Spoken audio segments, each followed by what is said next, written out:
श्री स्वामी समर्थ. आज आपण law of अट्रॅक्शनबद्दल थोडक्यात पाहणार आहोत. लॉ ऑफ अट्रॅक्शन म्हणजे आकर्षणाचा सिद्धांत. खरं तर ही संकल्पना खूप व्यापक आहे, पण मी आज तुम्हाला ती थोडक्यात सांगण्याचा प्रयत्न करणार आहे.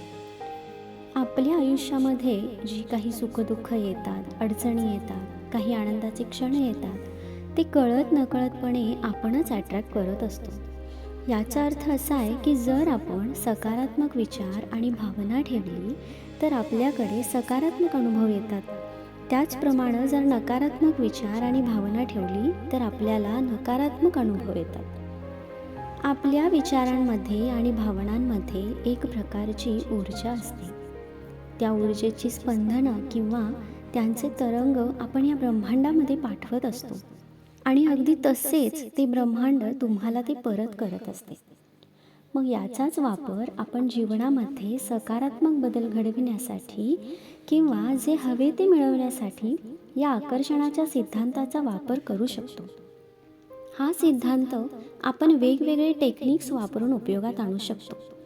तर ते टेक्निक्स कोणते आहेत हे आपण लॉ ऑफ अट्रॅक्शनच्या पुढील भागात पाहणार आहोत. त्यासाठी माझ्या चॅनलवर नवीन असाल तर सबस्क्राईब करायला विसरू नका. माझ्याशी कनेक्ट राहा. तोपर्यंत हसत राहा, आनंदी राहा, खुश राहा. श्री स्वामी समर्थ. जय जय स्वामी समर्थ.